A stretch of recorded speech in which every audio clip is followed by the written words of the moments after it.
Vamos pensar numa coisa. Imagina um exército invisível que pode ser convocado a qualquer momento para simplesmente silenciar qualquer site da internet.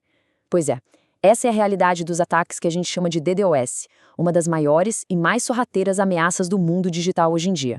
E para ter uma noção do tamanho do problema, olha só esse número: 180 gigabits por segundo.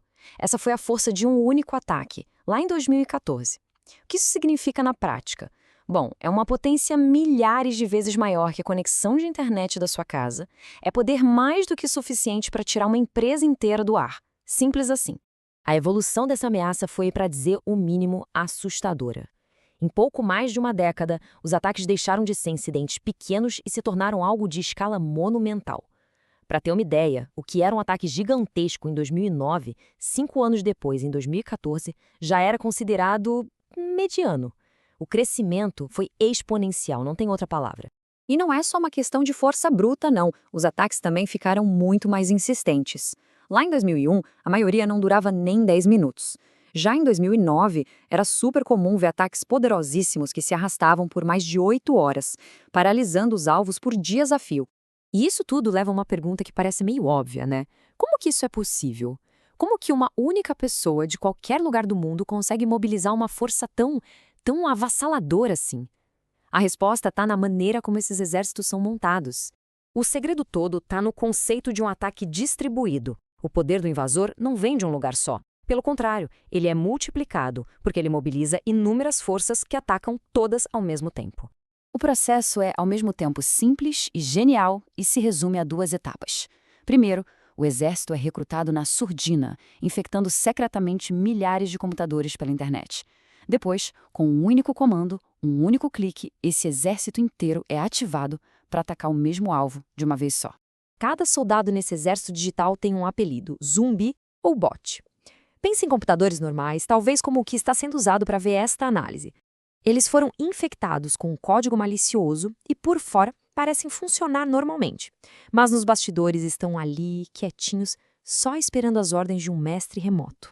E o que acontece quando se junta milhares desses zumbis sob um comando só? A gente tem uma botnet. A botnet é a verdadeira arma.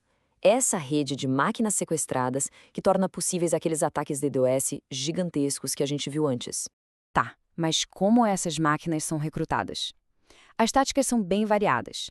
Vão desde explorar falhas de segurança em programas desatualizados, passar por e-mails com anexos perigosos, até mesmo fazer uma varredura automática na internet inteira, procurando qualquer máquina que esteja vulnerável para ser infectada. Só que isso nos tira do como técnico e nos joga no porquê. Por que alguém teria todo esse trabalho de construir exércitos digitais? A resposta, em quase todos os casos, é uma só: dinheiro. Atacar virou um negócio, e um negócio muito lucrativo.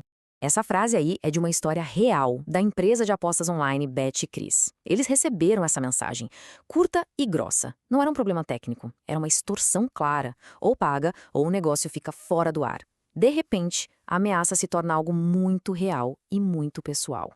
E as cifras envolvidas são astronômicas.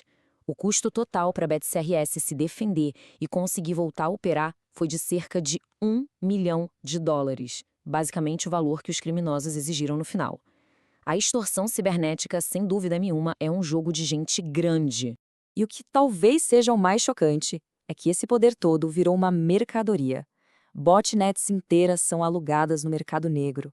Com apenas algumas centenas de dólares, qualquer um pode contratar um exército de 10 mil bots por 24 horas. Na prática, isso democratizou o poder de destruição digital. E isso nos leva a uma pergunta bem complicada. Dá para vencer essa guerra? O cenário que a gente tem hoje é uma espécie de corrida armamentista sem fim, sabe? Onde defensores e invasores estão numa briga constante pelo controle. Um eterno jogo de gato e rato. Para a gente entender o nível dessa corrida, vale a pena dar uma olhada no caso da botnet Conficker. Ela é o exemplo perfeito de quão sofisticadas e principalmente resilientes essas operações se tornaram.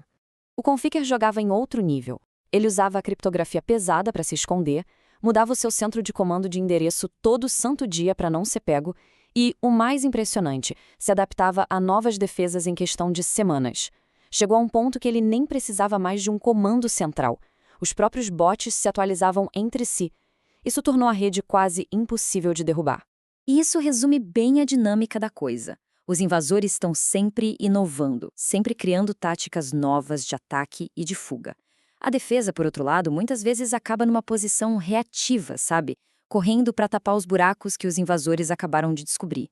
Mas o curioso é que, por trás de toda essa complexidade, de toda a criptografia e das táticas avançadas, a base de todo esse ecossistema é algo surpreendentemente simples até banal: computadores que, por algum motivo, não instalaram as últimas atualizações de segurança. E que computadores vulneráveis são esses? Não são máquinas de hackers nem servidores secretos.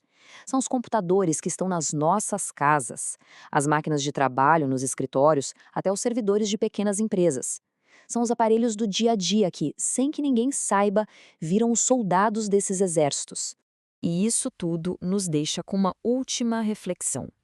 Se os soldados desses exércitos digitais são, na verdade, os nossos próprios dispositivos que foram comprometidos, a responsabilidade de lutar contra essa ameaça não acaba caindo de alguma forma nas mãos de todo mundo? Fica aí o questionamento.